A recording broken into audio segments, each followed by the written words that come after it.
अब आप सोच रहे होंगे कि वह आदमी के बारे में क्या, जिसके बारे में मैंने टीवी में अभी अभी एक खबर देखी है। उसने तो धोखेबाजी करके शेयर बाज़ार से करोड़ों रुपए कमाए हैं। उससे ज़्यादा सफल तो कोई हो ही नहीं सकता, और मुझे नहीं लगता कि वह मानवता को लाभ पहुंचाने की जरा भी परवाह करता होगा। ये मामले बहुत आम होते हैं, लेकिन हमें सावधानी से इनकी हकीकत समझनी चाहिए। हो सकता है कोई मनुष्य कुछ समय के लिए सफल नजर आए, लेकिन धोखे से प्राप्त धन अक्सर पंख लगाकर उड़ जाता है। इसके अलावा जब हम किसी दूसरे को लूटते हैं तो हम खुद को लूटते हैं। जिस कमी और सीमा की मानसिकता से हमने व्यवहार किया है, वह दूसरे तरीकों से भी खुद को प्रकट करती है, जैसे हमारे शरीर, पारिवारिक जीवन और मनुष्यों के साथ हमारे संबंध में। आप जानते हैं कि जो भी हम सोचते हैं वही होता है, हम जिसमें विश्वास करते हैं वही होता है। धोखे से दौलत इकट्ठी करने वाले मनुष्य को सफल नहीं माना जा सकता। मानसिक शांति के बिना कोई सफल हो ही नहीं सकता।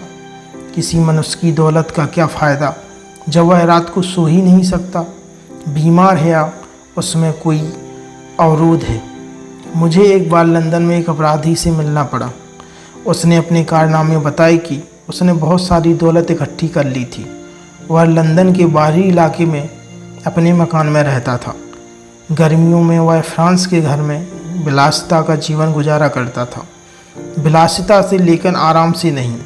उसे हमेशा भय लगा रहता था कि स्कॉटलैंड यार्ड उसे कभी भी गिरफ्तार कर लेगा। उसे कई आंतरिक समस्याएं थीं जो निश्चित रूप से उसके सतत और भय और गहराई में जमी अपराध बोध की ग्रंथि से उत्पन्न हुई थी। वह जानता था कि उसने गलत काम किया है। अपराध के इस गहरे महसूस ने उसकी और बहुत सी मुश्किलों को आकर्षित किया था। कुछ समय बाद उसने खुद को पुलिस के हवाले किया और जेल की सज़ा काटी। जेल से छूटने के बाद उसने मनोवैज्ञानिक और आध्यात्मिक सलाह ली, जिससे उसका पलायन हो गया। वह नौकरी करने लगा और कानून का पालन करने लगा और एक ईमानदार पूर्ण नागरिक बन गया। उसे वह मिला जिसे करने में उसे प्रेम था। वह जीवन में पहली बार खुश हुआ था। आपने देखा कि एक सफल मनुष्य अपने काम से प्रेम करता है और खुद को पूरी तरह व्यक्त करता है।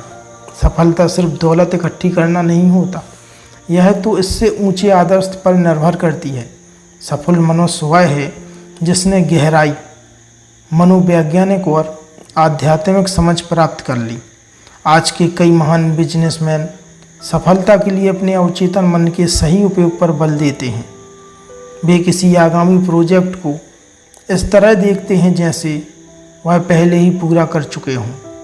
उनकी साकार तस्वीर देखने और अपनी प्रार्थनाओं के परिणाम को महसूस करने के बाद उनका अवचेतन मन उस प्रोजेक्ट को पूरा कर देता है। इसीलिए आप किसी लक्ष्य की स्पष्टता से कल्पना कर सकें तो आपको वह चीज़ जरूर मिलेगी। ये चीज़ें आपको अवचेतन मन की चमत्कारी शक्ति द्वारा ऐसे तरीक़ों से मिल जाएगी जिसके बारे में आप कुछ नहीं जानते हैं। आपको सफलता के पायदानों पर विचार करते समय अपने अवचेतन मन की रचनात्मक शक्तियों को कभी नहीं भूलना चाहिए। यही सफलता की किसी भी योजना में सारे कदमों के पीछे की शक्ति है। आपका विचार रचनात्मक है। विचार भावना के साथ मिलकर कल्पनावादी विश्वास या विश्वास बन जाता है, और तुम्हारे विश्वास के अनुरूप तुम्हें वह सब दिया जाता है जो तुम चाहते हो।